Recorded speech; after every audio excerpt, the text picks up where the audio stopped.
Good afternoon, everybody, and welcome back to the Celtic Way. It feels like we've hardly been off of this because we just did that live video about 5-10 minutes ago. Welcome, everybody. It is the Scottish Cup final. Celtic versus Rangers, the Glasgow Derby at Hampden Park, the National Stadium. My name is Ryan McGinley. Today I'm delighted, as always, to be joined by Tony Haggerty. Usually his Twitter handle would be there, but we're Celtic Way because we're using the one screen between the two of us. As you can see, we're in the Hampden media room or the press room or whatever you want to call it. Tony, how are you doing? And are you looking forward to today's game? Yeah, that's the strongest team available to Celtic right now, isn't it? And there's some strength on that bench as well, Ryan. So, as you spoke about there, big day for Celtic. You know, they could level everything up in terms of wins and trophies. And I think that's a huge incentive for Celtic. And I think everybody would have picked that team, wouldn't they? The only maybe suggestion could have been Ida for Kyogo, but I still think Ida's a great guy to come on and have an impact with maybe half an hour to go if he has to do that. But really strong Celtic team. I think everybody's up for it and looking forward to it. So we shall see what transpires. Yes, absolutely. Now, before we get started and talking about the team that's right in front of us at this moment in time, we'd like to say thank you to MPH Boilers and Weissman for sponsoring today's video. Exciting news from MPH Group. They're opening up a brand new kitchen showroom in Dunfermline, Fife, with a VIP Vegas-themed launch weekend from June the 14th to June the 16th, 10 a.m. to 6 p.m.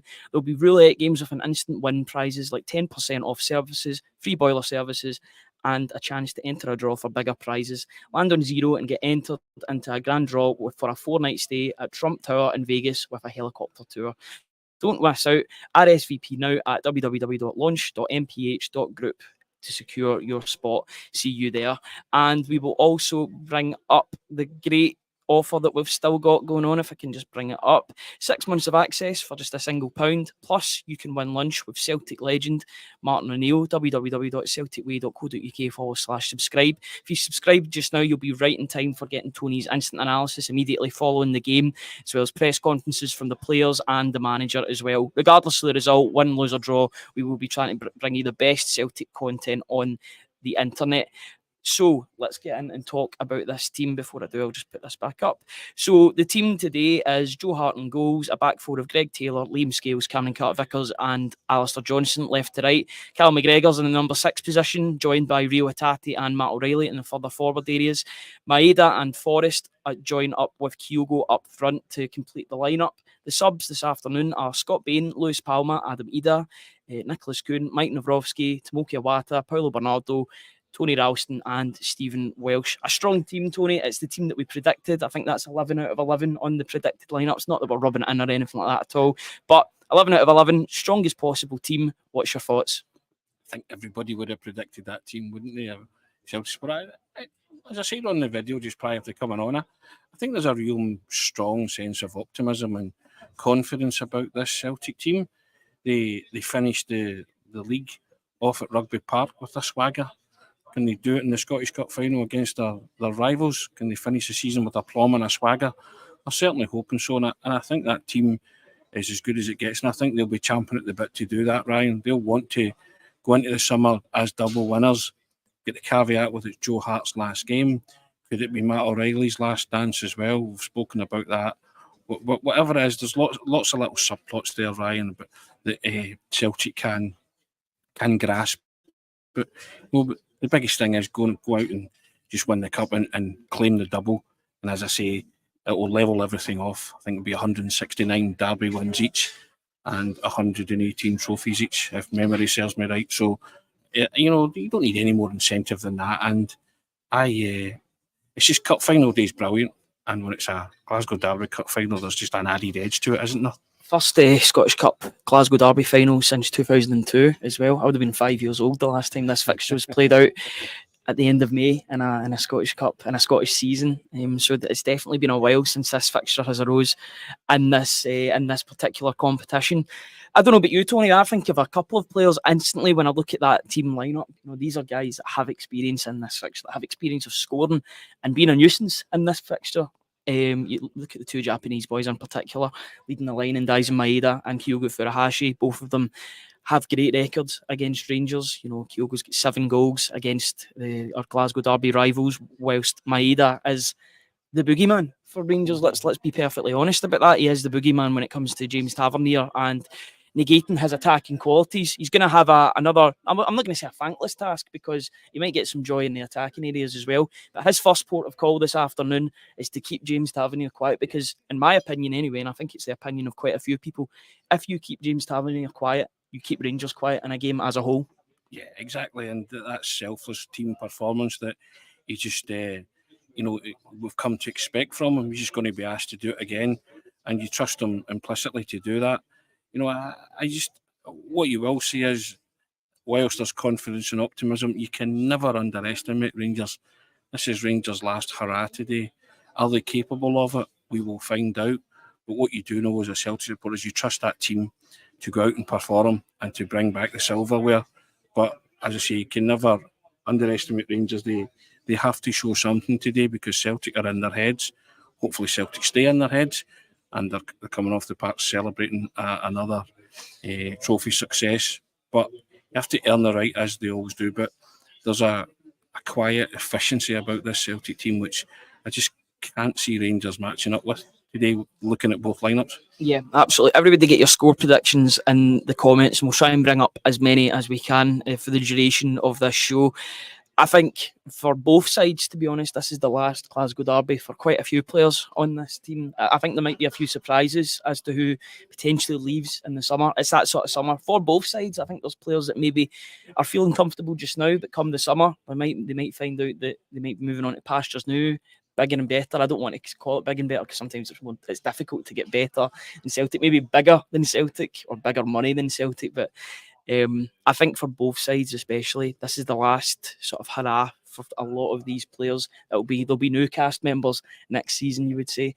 So yeah, I think you've already seen it on the other side of the city. They announced the signing of their left back Jeffy last night, so they're obviously trying. They've got their eyes on next season. I think the one thing that you're potentially hoping for is that Rangers already have their eye on next season and don't focus on the task at hand today.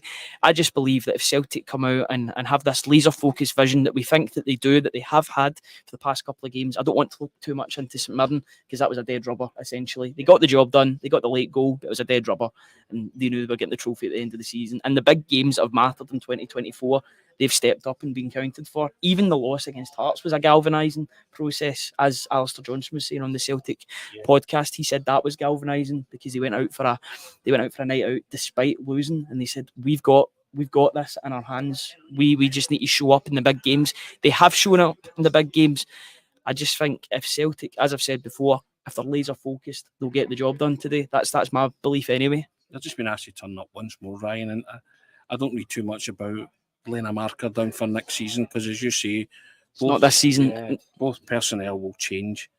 I won't say drastically. One might change drastically, but there'll be certainly changes in personnel for both sides. So it's not even a marker for next season. It's just to end the season on a high. Can Celtic do it with a aplomb and a flourish? I think they can. That's a if someone's already said in the comments, but that looks like a cup winning team to me when you compare it to Rangers lineup. But like everything else, you have to go out there and perform and do your duty. And there's Thomas Summerhill saying that's a cup winning side. He's saying 2-0. And there's a reason why the Celtic fans are confident coming into this. It's what they've been watching for the past few weeks. As I say, they wrapped the title up in fine style at Rugby Park. I think they've set a really high bar with that performance, and I think that's the way. Even Brendan Rodgers said it. That's the way he's been envisaging his team playing all season. And I think there is a chance he's saying to his team, you can really do this in style, and you can go out and against your rivals and inflict some pain and some damage by showing them why you're the champions and why you're a better team at this moment in time.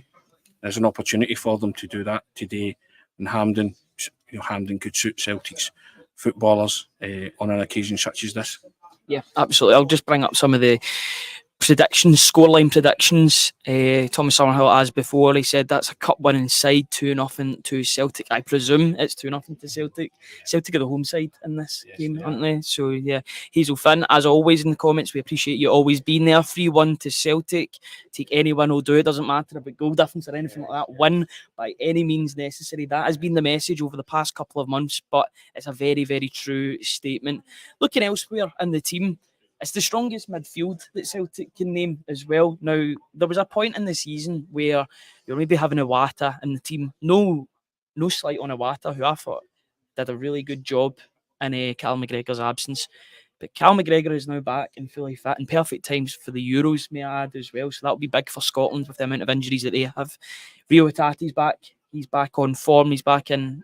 Maybe not back on form, actually, I would say. I think we're still waiting on that breakout match, and today could be that day. I remember he had a good game. I think it was the League Cup final. He had a good game against Rangers. He threaded the ball through. Was it to Aaron Moy, to Kyogo, and then there was a second goal as well. He was absolutely instrumental in both goals last season. You're hoping that he can do similar. Big pitch. It should suit him for quality passes. And Matt O'Reilly. What more needs to be said? 19 goals, 18 assists. Kyogo's also on 19 goals. Shoot prediction. Who's going to make it to number 20 today, Tony? Because it's going to be one of those two that are going to get the goal, you would assume? Both, I think. Listen, they're the three best midfielders in the country. That's a fact. And they've got that ideal opportunity to sign off and show exactly why they're the three best midfielders in the country. I mean, O'Reilly's numbers in terms of goals and assists has been astonishing from a midfielder. Still not the player of the year though, Ryan. But hey, I'm over it. Yeah. I think we're both over it now. Still a bit bewildered, I would say. But 19 goals, 18 assists. I understand that they maybe only take domestic games, but Matt O'Reilly was doing it in the Champions League as well. He was Celtic's best player in the Champions League, may I add, up there with Liam Scales, I think, with some of his individual performances. But Matt O'Reilly showed that he belonged on that massive stage, and this is a stage for Matt O'Reilly today to really strut his stuff. He struts his stuff when he's on the pitch. He gives off a calm aura. I know he'll like those sort of terms being used. I know he's got a mental guru that he works alongside, but it's the aura that Matt O'Reilly brings to the side. He was calm, collected, and every moment apart from taking the penalty last time out against Rangers. Yeah. You expect similar. He scored in his last two games against Rangers. Make it 3 in a row today then, Matt O'Reilly, if you can. Well, those the individual battles that players have, not so much with themselves, but that's what they want to do. He has scored twice against Rangers in these past couple of games. He scored his last time at Hampden. Can he make it 2 in a row at Hampden? 3 in a row against Rangers. Those kind of things. These are the things that players think about, and that they set themselves personal goals when they're going onto the pitch today. Touch wood, Callum McGregor's never lost a final. He wants to keep that record intact. He hates to talk about it, but it's a fact, So an incredible statistic. And also as well, it's 25th of May, Ryan. I can't believe we went 12 minutes and I've not even spoke about that. How many years is that now? It's been 57 years since probably the greatest day in Scottish football history, the most mammoth achievement in Scottish football. Not that we are biased at all, not by any means, but to bring 11 players that were X amount of kilometres and that most of them were based in and around Glasgow to win the European Cup against the mammoths at that point that were Inter Milan. I know Real Madrid were pretty good at that time as well. They're pretty good just now as well. But Inter Milan, that defensive team that they had, and Celtic toyed with them. It could have. I've watched highlights of that game, and it could have and should have been lower than 2-1. But yeah, what a day, and what a day to replicate, hopefully, another trophy win. That's another reason why you feel that the stars are aligning here, Ryan, for Celtic to complete a double. We've been saying that all week, that they can't get beaten the 25th of May. Nah, that's not in the book at all. Not in the script. And Steve McGrory, who's a regular contributor, he mentioned 1954, 74, 2004. So hopefully 2024 will be the next one where Celtic win the League and Cup double. But it's a date synonymous with Celtic's history, isn't it? So all of these things are coming together, and as the manager said, Celtic have come alive at the most opportune moments in the season, and they've stepped up to the plate in the games where there's been pressure. And I think if Celtic win today, that would be 4 wins and a draw, Ryan, in the fixtures against Rangers. There would be no doubt as to who's the better of the two teams. There is no debate about it at all. That's pretty emphatic, and they're a Rabbi Matondo world away from claiming 5 out of 5 if they go on and win the cup today. And you have to say that's as emphatic as it gets playing against your rivals. Yeah, Yang's lack of defending was definitely something to look back on. He's a young player. We're also over that as well. Yeah, but it's actually, funnily enough, it's Yang's birthday today. I think he's been rewarded by not getting a place on the team at all. I think he's got the day off on his birthday. He hasn't made the bench. Just speaking of the bench, actually, there's players that they can call upon when needed and required, if maybe the game isn't going in Celtic's favour, or if they're needing to maybe put a full stop or an exclamation mark on the victory on the day. You've got guys like Lewis Palmer that scored last week. Bit debatable on whether he was the player of the match in that St Mirren game. Again, I don't want to read too much into that because there was other factors at play. The fact it was trophy day, he was still there when it counted, and he was trying to be as dangerous as he can be. So he's on the bench. I mean, the name that jumps out to me is Maeda. He is a game changer. You've seen that against Kilmarnock when he led the line.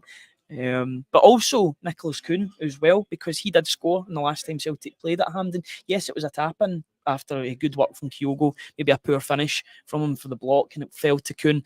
But he's a player that now has experience at playing at the National Stadium. You can't buy experience. That's there now, and he'll think that those two players in particular will think if we can come on the park in the second half or in the first half if there's a freak injury or whatever, we can impact the game. Yeah, Adam Meada's got 8 goals, which has contributed 16 points to Celtic's final season tally. So he's massive. Yeah, it's huge. And you just run the Rolodex back in your mind. The 2 penalties at Easter Road, his double at Motherwell, his goal at Ibrox. So you know that when he comes on, he's going to impact the game in the way that you want. He was terrific against Kilmarnock at Rugby Park. He's got another big goal or another big impact performance in him before he goes back to Norwich in the summer, and then we see what's what, see if they talk brass tacks and get a deal done. But I don't think anybody would not want to sign Adam Meada at this moment in time. And I think Brendan Rodgers will be saying to him, when I call upon you to do duty and service today, just do what you've been doing. Nothing changes. Go and make an impact and go and make a name for yourself again. And I'm sure he will do that. As you say, Kuhn's got that experience too. Palmer certainly grasped the meaning last week that he was trying to play himself into the Cup Final 11.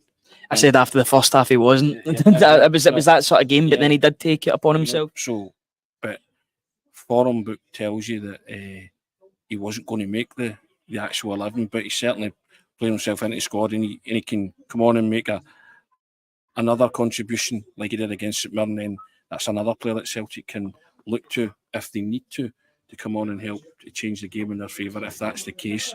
But talking about the Forum Book going out the window and all that, it doesn't really. No, Alan Morrison actually did write about that on the Celtic Way yesterday. It usually does. These games, although it is a bit of a cliche to say the form book goes out the window, etc., etc., in recent times, these games have been going to form. The best team usually does win on the day. And I think you're looking at those two teams. Celtic are the best team with the better players. But you don't want to be overconfident. I've never ever felt good about being overconfident. People confuse that with arrogance. It's not arrogance, it's just that Celtic are in a good place. You contrast the mood music. I'm a big mood music guy. The mood music coming into this game from both sides is contrasting. They're polar opposites. And that's why Celtic fill you with hope and optimism. But again, you can't legislate for a bounce of the ball, a deflection, penalty, a sending off, VAR, referees. You can't legislate for. They're the uncontrollables. Yeah. But if Celtic can control the controllables, then they'll certainly. I love how that's part of your vocabulary now. I've manifested that in. I've taken the yellow jersey. You've taken the control the controllables. I like that. Can that? But that's. It seems a cliche to say that, but Celtic can only affect what they can do in order to help Rangers. So the other things are, you can't legislate for things that happen in a football match, but if you can control what you do and you trust that team to be well drilled, well organised, well disciplined, and the manager have the game plan to be able to beat that Rangers team that they're up against. It's not going to be easy, and it's not going to be the walkover that a lot of people are predicting. But it'll be a tough game. You're playing your rivals in the cup final. You've got to expect a tough match. But I think at the end of the day, Celtic will prevail.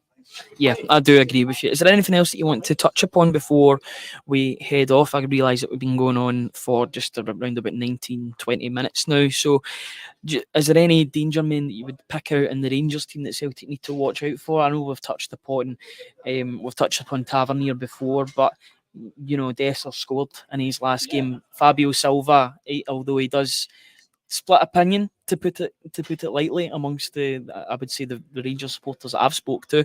He is a danger man, and he is a busy player. It's not as if he hides. When he is off form, you know that he's off form, but he's not hiding, and it's vice versa. When he is on form, you'll know about it. Although that's been quite fleeting this season. Is there any danger men that you would look out for in that team?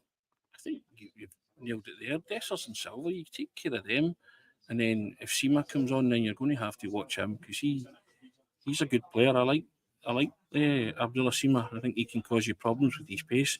But I think if you can take care of Dessers and Silva, then and obviously Tavernier, then you negate a lot of what Rangers are going to do. Todd Cantwell. I don't remember him having. Well, I think the Ibrox game, the dead rubber, was his best game to date. But in other games, he's been pretty anonymous, hasn't he? There's lots of Rangers players are going to have to step up to the plate big time today. And whilst it's not out with the realms of possibility, I don't think Celtic players are going to stand in ceremony and watch them do that. So I just think Rangers are going to have to go some today to get some joy out of this Celtic team, which is why I believe Celtic will prevail in the end. But it will be tough. But I still, if you're asking me, am I going to probably just give a prediction? I still think Celtic are good enough to score it, 3 goals. So I'm going to say 3-1. I'm going to completely agree with you and say 3-1 as well. It seems like the safe sort of scoreline. It's a scoreline that we've been going for quite a number of times. I'd like to be proven wrong and Celtic score more goals, maybe keep a clean sheet into the equation as well. But we've been here before. We know what Hampden games are like. They've got a mind of their own. Almost the National Stadium brings that out. English players will be feeling that as well down at Wembley Stadium. These games have a life of their own. They're cup finals, and they're what you look. They are the culmination of a good season because you've managed to get yourself into that final, the showpiece game. The silverware there at the end of the 90 minutes or 120 minutes or penalties. God forbid that will not be the case. Don't know if our hearts can take that. Don't know if Joe Hart's heart can take that as well. Hopefully not taking one as well. But yeah, these are the games that you look forward to. Is there any sort of final point that you want to say before we get off and we get ready for this mammoth game? You mentioned the goalkeeper there. I just think that there's a collective will and spirit amongst the Celtic players and the fans to do this for Joe Hart, given the perfect send-off. And I think it would be very fitting if he would be able to claim the Scottish Premiership and Scottish Cup double. Absolutely. And, that's another subplot that's going on and something that can drive the players on if during a game they face adversity at any stage. But I just trust this manager and I trust this group of players, and I think, as I said earlier, I think Celtic will prevail, Ryan. Yep. 25 minutes to go until the game. Grab your refreshments, whatever you're going for, and get ready for Celtic versus Rangers. Scottish Cup final, Hampden Park, 3 o'clock kick-off. We will be back as soon as we can after the game. Please keep an eye out on the Celtic Way website and YouTube channel for all the latest press conferences, interviews. I'll be in the mix zone as well, talking to some of the players after the game. Win or lose, we'll try and bring as many videos as we can. Just finally, just going to bring up this offer that we've got, 6 months of access for £1. That'll be you sorted until round about the 25th of November. So near enough the end of the year. You'll be right bang nearly in the middle of the new season, as well as all of the summer. Plus, you could win lunch with Celtic legend Martin O'Neill. www.celticway.co.uk/subscribe. Get involved. Just a reminder that all of the existing subscribers are automatically entered into this deal, and all new ones will be as well if you sign up just now. So get involved, guys. I'm Ryan, and I've been joined by Tony. we'll just go and get ready to enjoy this game. Hopefully enjoy this game, savour this game. We'll be back as soon as we can. But until then, enjoy everybody, and fingers crossed Celtic can get the result. Cheers.